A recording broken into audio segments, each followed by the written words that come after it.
Welcome to the Her Paper Route podcast, a show that digs into the growth strategies of content creators and website investors. My name is Chelsea Clark. I'm an online business intermediary and content monetization strategist. I help niche website investors buy, scale, and sell their websites. My guest today is Lauren McManus of Create and Go. She is a former CPA turned blogger who runs 2 successful blogs, which allow her the lifestyle and financial freedom to travel the world as a digital nomad. This episode is full of quick and actionable steps. You're not going to want to miss it. Let's get started. You're listening to the Her Paper Route podcast, a show all about money and entrepreneurship with host Chelsea Clark. Chelsea is a marketing strategist and the founder of HerPaperRoute.com, a friendly and supportive hive for ambitious, passionate entrepreneurs like you to learn how to growth hack your idea into a profitable business. We encourage you to fearlessly tackle your wildest goals. We know that as your own boss, you can deliver your unique message and make more paper. You just need a plan. Here's your host, Chelsea Clark. Welcome to the show, Lauren. How are you today? So great. So great. Excited to be here. I'm so happy to get to connect with you. We had tried to connect, but the interesting thing is last week we weren't able to because you were traveling somewhere with bad Wi-Fi, and you're back in the States now, but you're traveling all over the place. Yeah. So I guess I consider myself a digital nomad, but I've been traveling full time for the last 3 years. Been traveling internationally for about 5 years now, but full time living out of the States for the last 3 years, and just working on my blog out of different cafes around the world, everywhere from Central South America to Asia and Bali and Europe. It's been really, really awesome. Oh, that is just the best. It's amazing the different types of lifestyle freedom that blogging really can allow you. Yeah, one thing I absolutely love about it is the flexibility of that type of job too, because I travel with a group actually called the Wi-Fi Tribe, and it's a group of digital nomads, remote workers, and many other people actually just have normal 9 to 5s in the States or in Europe, wherever they live. So they still have to be on their computer for a certain set amount of hours.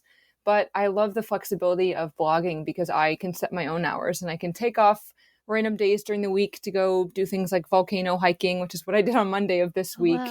Wow. So yeah, I have the flexibility of remote work, but I also have so much more flexibility with the way that I've structured my business, and I love it. Lauren, what led you to become a digital nomad in the first place? I was a CPA, a tax accountant in my previous life.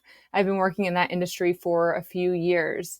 And when I met my business partner, Alex Nerney, he was a personal trainer at the time and already had flexible hours and knew that he wanted to do something in the online space for the rest of his life because he just did not want to work a 9 to 5 job.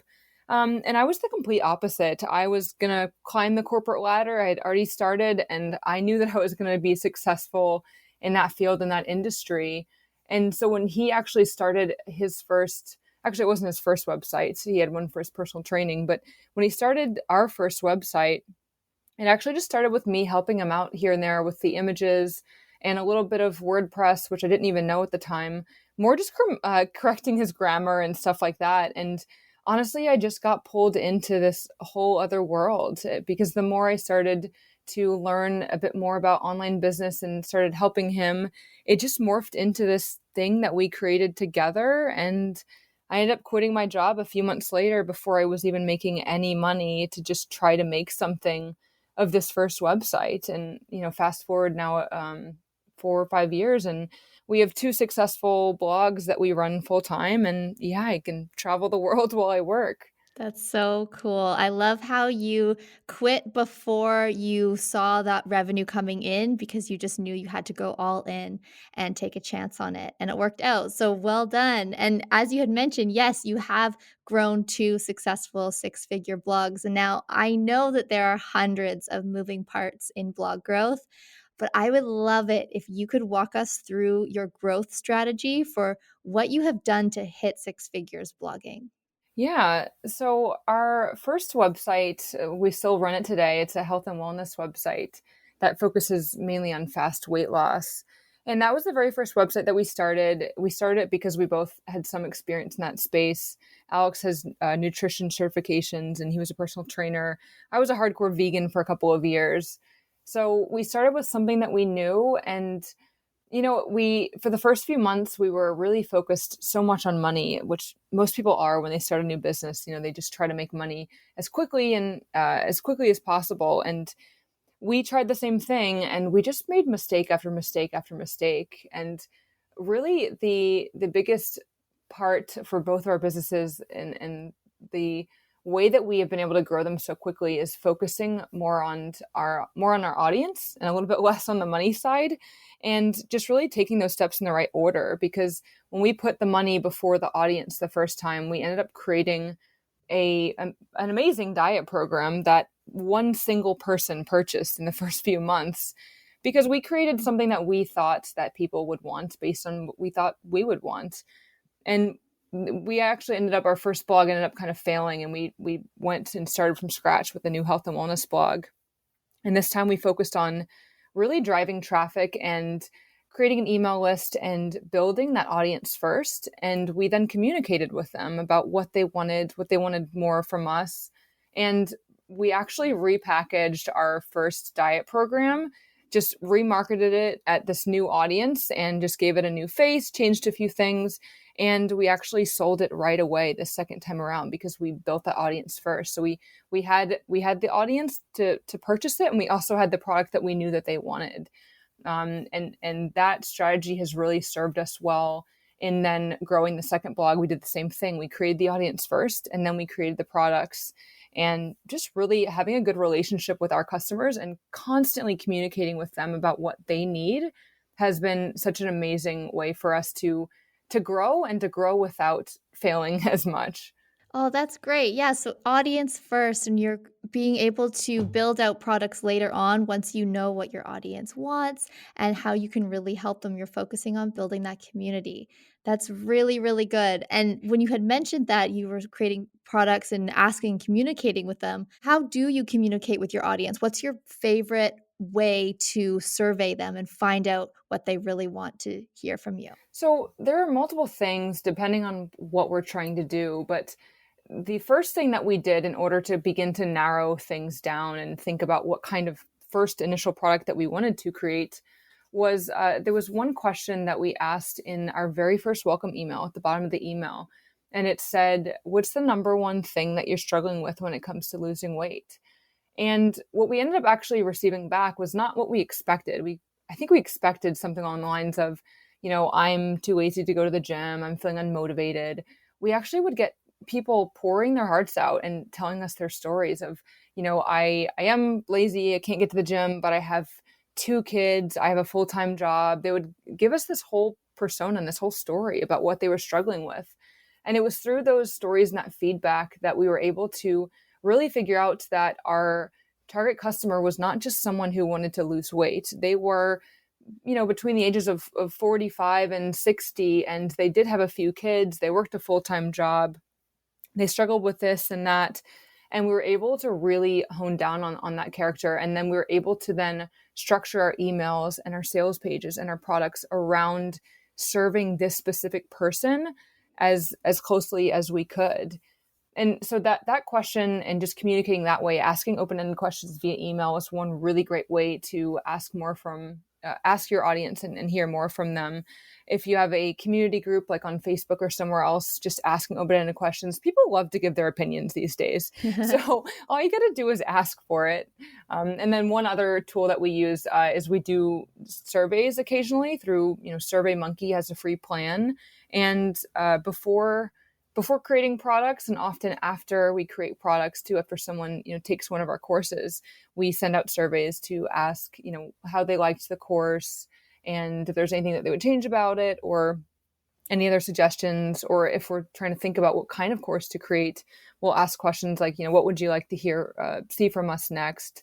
things like that. Oh, yeah, I'm right there with you. When I send out feedback forms to my students, I'm always surprised by the answers that we get back. We always think as creators, we think we know what we are going to hear back, what to expect. And then your students and clients and customers, they will surprise you. And then, really, yeah, you can take exactly what they're saying and use that to make your products better, to make your sales pages better, create more content. It's such a good way to do it. And since we were talking about email marketing a little bit, what is working for you right now with email marketing in your business? I don't think there's anything new and latest and greatest that's working.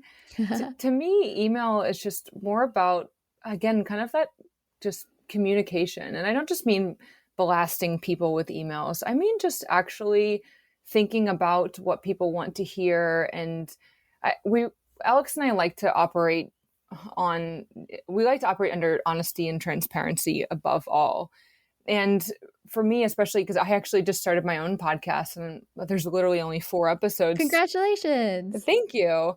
But there's only 4 episodes published. And, so I'm coaching my students on how to launch their own blog business. And podcasting for me was something that I was pretty terrified to do for, honestly, Alex and I talked about starting one for a couple of years and the timing was never right. And looking back on it, I definitely was pushing him to do it because he's got more of the YouTube and the persona to entertain people.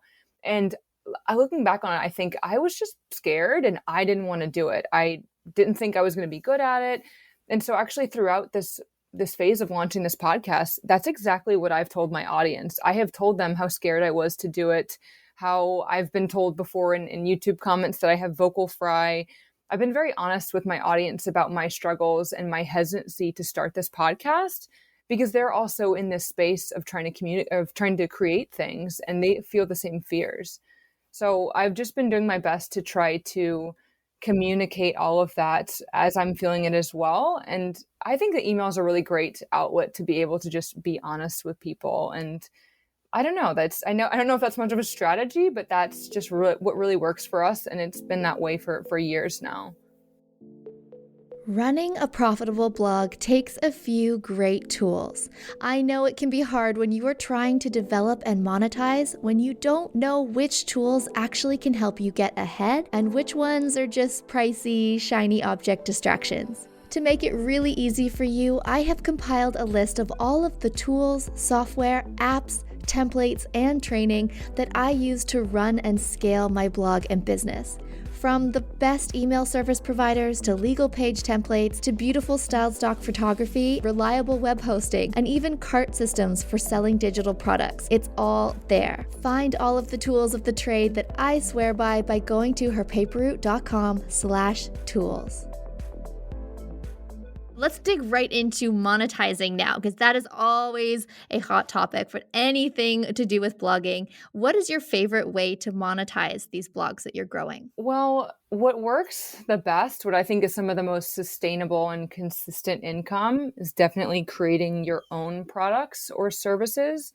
So anything from an ebook to an online course to coaching. I personally think that whether you are a blogger or your main source is podcasting, YouTube, it all kind of goes under the same roof these days. But I definitely think creating your own products is one of the best ways to really scale what you're doing because you have complete control over the content, how much you charge for it, how you're able to market it. And so, yeah, that makes up the bulk of our income. But the other biggest part of it is also affiliate marketing. And I think that depending on what space you're in, I think affiliate marketing can also be a really, really great way to make money. So recommending other people's products, services, that's been one way that that was actually how we made our initial income. And now affiliate marketing and selling our own products has been definitely the 2 largest sources of revenue for us over the years. Right now, we make over $100,000 per month with both of our 2 blogs combined. And that number has been pretty consistent now for about 2, maybe 3 years. The health and wellness blog that we first started, our very first goal with that was to make $10,000 a month because there were 2 of us. And that number is really what we felt, especially because we had to split it. It's what we felt comfortable with saying, okay, you know what? We never have to go back to our old jobs again. Like $10,000 a month is sustainable for both of us to live on and to have this lifestyle, to be able to travel. And so with that first health and wellness blog, we hit that within the first several months of running our first blog. And that health and wellness website, we've had a lot of fluctuation over the years, and we've taken it up to over $40,000 a month. And then it sat pretty consistently around 20,000 for a while. And now we definitely make a lot more with our business blog. It's our main project now, and it gets most of our attention. But between the two of them, we make over 100,000, and that's definitely gross income. We do have a pretty sizable net income from that, but we do spend some money on ads, and we have a whole team behind what we do now. Do you favor Facebook, Instagram ads, or are you focused more on Pinterest promoted pins? We do everything. We're definitely more focused on Facebook, despite the frustrations with Facebook. It's definitely still the best ad platform if you're able to get a positive ROI. But that being said, we still do run Pinterest ads, and Pinterest, if it works for your business, we still think it's one of the best places to get started because the ads are a lot cheaper. And while the platform doesn't have as many metrics and it's not nearly as scalable as Facebook, it's still a lot cheaper, and it's still a really, really great place to get started. Alex actually was running our ads by himself for a long time. And from the last couple of years on now, we've actually had people helping us run our ads just so that we can focus in on other areas of the business. But Facebook has definitely worked out the best for us. That's great advice. And I love that you mentioned having a team or an agency to help with ads, someone else other than yourself, because really advertising is a whole nother job in itself. So I love that. Anyone who's listening and has been thinking about managing their own ads, if you have the budget or you're willing to invest, I would also recommend hire out to an ads team because that can really be a huge job and to take that off your plate. Is there any blogging or email marketing myths that you'd like to dispel, or maybe any bad advice that you'd like to help people avoid? One thing we're realizing is that some people, I believe, are beginning to think that blogging is dead. Like I think traditional blogging perhaps is still dying. I mean, we say that, although every day we're all on Google, Googling stuff, and we're still getting blogs and websites popping up. So I don't think that it's dead, but I believe that it's definitely evolving, and we're evolving with it. So for anybody, I guess, who is thinking about starting or who is even thinking about abandoning theirs because perhaps it's been this hobby or this thing that they just couldn't really get off the ground, I would just encourage people to really think of it more as, if you're a blogger, you're more of a content creator. And I'm seeing this big trend now in the online business space where everyone is kind of talking now about being content creators and coaches because that's kind of all encompassing. And, we have a blog, but we really only publish maybe 2 or 3 articles a year. And the bulk of our content now is coming from our YouTube channel and our podcast. And the blog is still where all of our content lives. It's like the home for our business. It's what connects everything. But we have these other platforms and where we can reach other audiences and kind of bring them in all together. And our email list really is where they're all, I guess, centrally located. And that's where our audience really exists. But I would just, definitely tell people to think a little bit outside the box. And there's so many different channels to be able to express yourself now that I think it's important to just think about who you're trying to reach and what you're trying to accomplish, and think about where you can best reach that person. Because while I was definitely afraid to do podcasting for so long, I realized so much that this is exactly what my audience needs. Like, they need to hear me talking about the random struggles I have from week to week. And I've never had a platform to be able to share that with them before, just that constant updated information. So blogging definitely isn't dead. No matter what kind of online business you're trying to launch, like there's just so many different platforms to be able to do it now, and just to really think about what serves you the best, but also what is going to serve your audience the best as well. Thank you so much, Lauren, for sharing all of this with us today. Where can everybody find and follow you online? Well, if you want to follow my struggle with podcasting, as I already said, we have the Launch Your Blog Biz podcast now, and we're on YouTube as well. Our website is createandgo.com, so you can search Create and Go on YouTube or podcasts or our website, and that's where to find us. Beautiful. Well, thank you again. It's been so much fun having you on the show. And thanks so much, Chelsea. I enjoyed it. Thank you, everyone, for listening today. To find out how to grow, scale, and sell your blog and online business, visit herpaperroute.com. Thanks for tuning in to the Her Paper Route podcast. We hope you found this episode helpful. If you did, please say so by leaving us a review and be sure to share this episode with your friends. For more entrepreneurship resources and to connect with Chelsea, swing by herpaperroute.com. Now go make something.